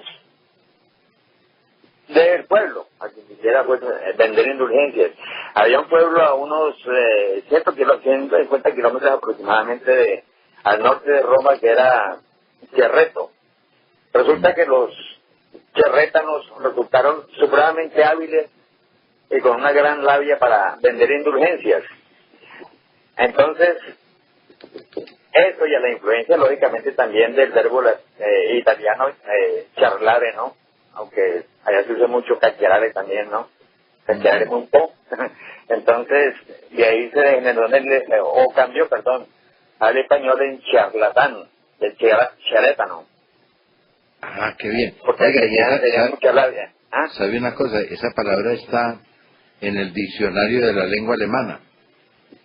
Sí. Como una persona que habla mucho, pues, que no, que promete y no cumple. Cuidado conmigo, pero Ahora sí, ya me voy a reír. no te preocupes, que tu aparato no está en perdido. Yo no me preocupo, se preocupa el que está enculebrado, yo no. Yo ya salí de la que tenía, ya la mandé. Bueno, muy bien. Y a propósito que dije labia ahora, eso de labia, imagínate que eso hay un pueblo, eso en Irlanda, al noroeste de Cork, a unos 8 kilómetros se encuentra un pueblo irlandés pequeño llamado Blarney. Entonces allí construyeron un castillo donde hay, en una parte muy intrincada, por ahí hay una piedra triangular donde tiene el nombre del constructor del castillo y la fecha y demás, y es supremamente complicado para llegar allá. Cuenta la leyenda que el que lograba besar la piedra Blarney adquiría el don de la labia, pero para bajar allá era supremamente peligroso porque había que bajar boca abajo, cabeza para abajo, tenía que hacerlo la persona sola, sin ayuda, amarrarse los pies y bajar hasta allá, y besar la piedra y adquiría lo que llamamos hoy labia, ¿no? Así que el que besaba la piedra, Blarney, y a los discursos incluso se les llama Blarney o labia, precisamente por eso. Vea usted. Yo no me aguanto las ganas de llamar cuando te dicen que tenemos líneas disponibles. Muy bueno. Yo ya llamo. Bueno, excelente, doctor Eliodoro, pero ¿ibas a preguntar algo? No, la palabra original es Bernie. ¿Bernie? No, ¿cuál fue la que usted dijo? Blarney. Ah, ya. Se escribe Blarney, sí. Sí. Uh-huh. Ahí sí, ya. Sí, Irlanda, se queda ahí a 8 kilómetros al noreste de Cork. Ah, bueno, muy bueno, fue un placer haberlos visto y oído. Bueno, gracias. Que tengan buen día. Saludes allá a todo el combo de Curramba, hombre. ¿Cómo no? Claro que sí. Muchísimas gracias. Tenemos en este momento líneas disponibles. Quien desee puede marcar nuestros números. Guillermo. Buenos días. ¿Cómo le va? Profesores, buenos días. ¿Cómo están? Bien, señor. ¿Usted qué tal? Bien, me alegro muchísimo. Bienvenido. Poderlos oír, hombre. A ver, estoy tratando de seguirme al tema para referirme al origen de algunas palabras. Voy a ver si alcanzo en poquito tiempo de incluir el máximo de palabrejas. Creo que la palabra condón, el preservativo, deriva de un médico, si no me equivoco, inglés o irlandés de apellido Condon. Correcto. Mister no sé qué Condon. No, es que hubo dos. Hubo dos. Uno que era un coronel, el coronel Condum. Ah, ya. Que ese era de la guardia de Carlos II, de Inglaterra. Sí. Y parece que el rey era muy promiscuo. Y entonces, por extensión, la tropa también. Había que saludarlo saltando. Y entonces él le mandó, el médico le mandó usar unas tripas de gato lubricadas, pero no tenía nada que ver con embarazar a una mujer o no, fecundar a una mujer, sino para prevenir enfermedades venéreas. Y el coronel Condon tomó esa medida y mandó a que todos sus soldados utilizaran esas tripas lubricadas para prevenir enfermedades venéreas. Inclusive inclusive creo que el doctor Condom luchó toda su vida para que no le asociaran su nombre con esas tripas. Pero como eran los dos, al final de cuentas perdieron la guerra los dos y se quedó con Don. Sí. Ajá. Exactamente. Sí. Muy bien, bueno. La unidad de intensidad en cuestión eléctrica, el famoso amperio. Sí, El nombre se le debe a Andrés María Amper. Correcto. Guillotinado, entre otras cosas, en la época del terror. Ahí pasó por la guillotina. Hacia las buenas. Bueno. La palabra boicot debe su origen al creo que es inglés. Irlandés, sí, señor. Charles Cunningham Boycott. No, él era inglés. Lo que pasa es que él le administraba una propiedad a un... ¿Terrateniente inglés? Exacto, entonces lo mandaron para Irlanda. Ajá. Y entonces resulta que como habían grabado a los lugareños con unos impuestos supremamente onerosos, determinaron por un orador que había allá que... Parnell. Sí, ese señor. Sí. Que por favor nadie, absolutamente nadie, ni le hablara ni le vendiera. Ajá. Nada. Extrañamente, este boicot se convirtió en el gran defensor de los irlandeses. Permítame, yo le voy a leer aquí. Mire, en 1880, los arrendatarios rurales del condado irlandés de Mayo, respaldados por la independentista Liga Rural Irlandesa, se rebelaron contra los supuestos abusos de un recaudador de rentas inglés, el capitán Charles Cunningham Boycott, Sí. administrador de las posesiones irlandesas del conde de Erne, y principalmente de la finca Connaught, situada en el propio condado de Mayo. Los irlandeses estaban entonces en lucha por la independencia, y el famoso orador Charles Parnell, miembro del Parlamento y presidente de la Liga Rural Irlandesa, había recomendado a los campesinos que no trabajasen las tierras de propiedad inglesa y sometiesen a un total ostracismo social a sus dueños y arrendatarios, al menos que el Parlamento inglés revocase la ley agraria que trataba de imponer. En aquel contexto de rebelión social, el capitán Boycott fue la primera víctima del rechazo popular. Las tiendas se negaban a venderle cualquier cosa, se produjeron ataques contra sus propiedades e incluso su correo quedó bloqueado. Boycott, ante tal acoso, tuvo que marcharse de Irlanda. Paradójicamente, al regresar a Inglaterra se convirtió en uno de los más eficaces defensores de los derechos irlandeses, hasta el punto de que cuando volvió años después a Irlanda, fue aclamado por el pueblo. Este hecho histórico dio nombre desde entonces a lo que se conoce como boicot. Ajá. Sí, sí. Listo, bueno, la palabra camelia, el famoso arbusto de Asia tropical, debe el nombre a un jesuita, George Camelli. Así. Entonces, bueno, aquí no estoy, por brevedad no explico mucho el detalle, el caso concreto es que de ahí viene el nombre de las camelias, y coge fama cuando Alejandro Dumas escribió La Dama de las Camelias. Correcto, esa novela fue impresionante, ¿no? Porque reflejaba lo que llamaba el mal del siglo, el romanticismo y la tuberculosis. Sí. Sí. Oiga, usted que le gustan esas canciones viejas, ¿no ha oído unas canciones? Yo no sé si es española, pues, ¿no? Pero de todas maneras el ritmo es español, que cantaban esos tenores mexicanos, especialmente Ortiz Tirado, que decía que yo no sé por qué he nacido, ¿no? Ni crecido junto al llanto. ¿No lo ha oído? No. Yo no sé. Me rajó. Porque era que había un tipo ahí al lado de él que le decía que porque se rompió el condón. Ay, Nemesio. ¿Qué hacemos con este Nemesio, don Guillermo? Bueno, ya casi acabo. La palabra cardán, que lo utilizan mucho los mecánicos de automóviles, ¿no? Una suspensión, sí. El cardan. Pues eso es el nombre del señor, a un inventor italiano, Girolamo Cardano. Entre otras vainas, dice que nacido en París, no sé por qué lo citan como italiano. Bueno, de pronto se naturalizó o alguna cosa, ¿no? Seguramente. Uh-huh. La palabra cereal deriva de la diosa Ceres, que Sí, presidía señor. las cosechas de la mitología latina, hija de Cronos y de Cibeles. Qué bien, hombre. Bueno, Cicerone. Esta palabra ha sido sustituida por guía turístico.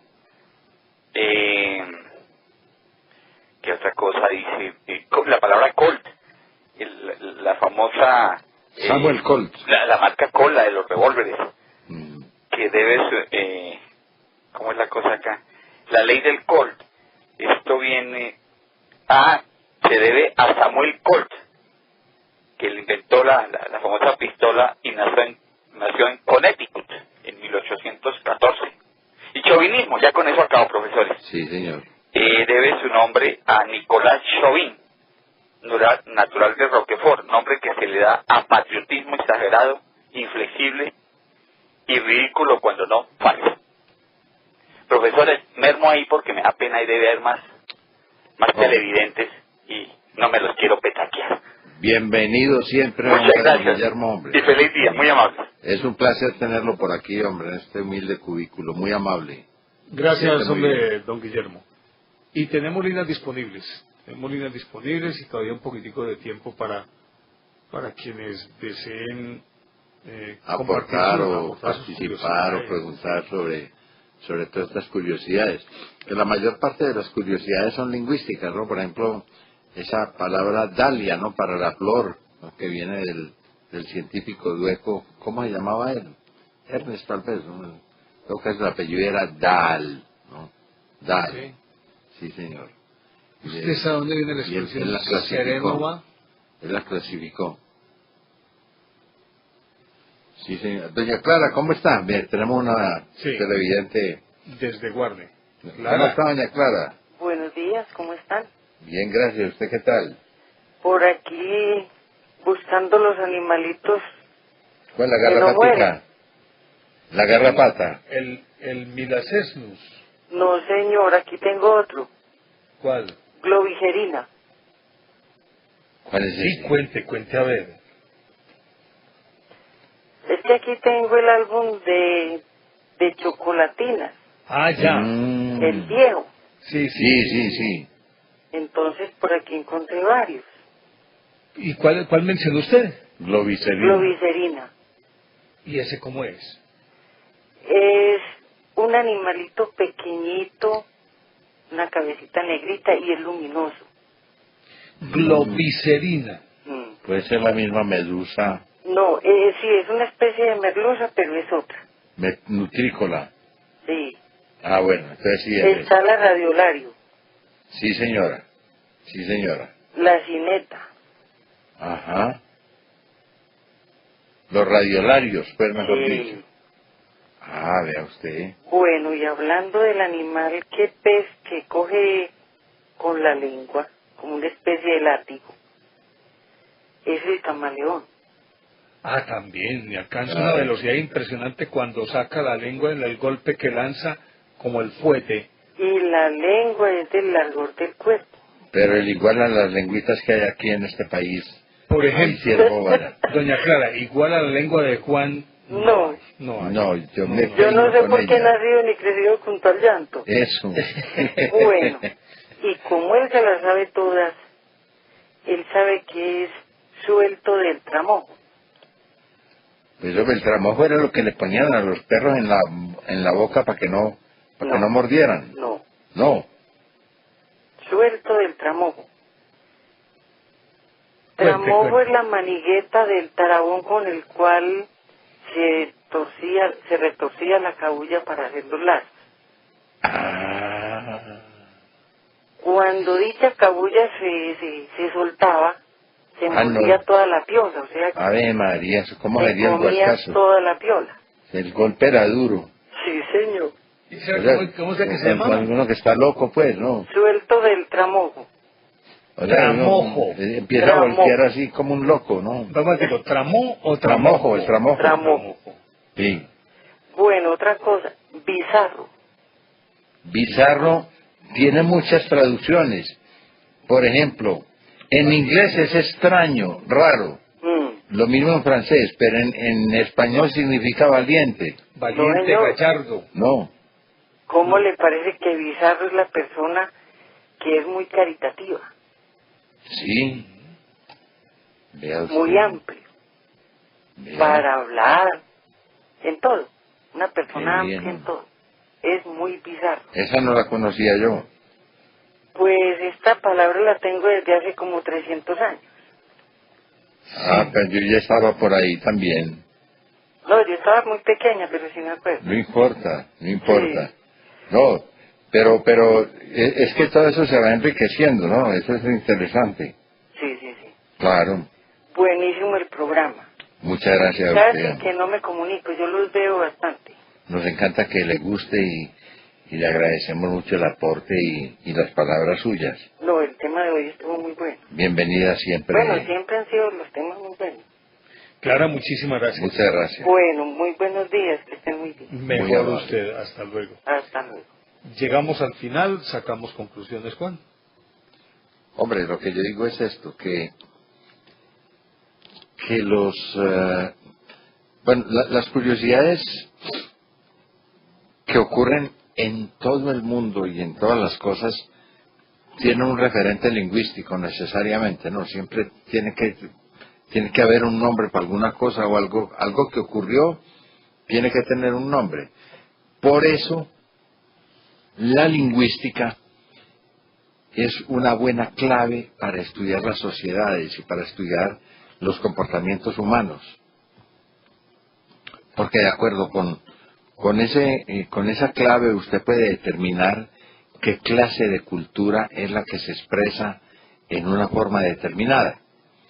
Por ejemplo, a nosotros nos dicen que somos muy bacanos, muy buenas vidas, que somos muy tropicales, ¿no? Con esa palabra nos tienen marcados desde hace mucho tiempo, especialmente en los llamados países industrializados.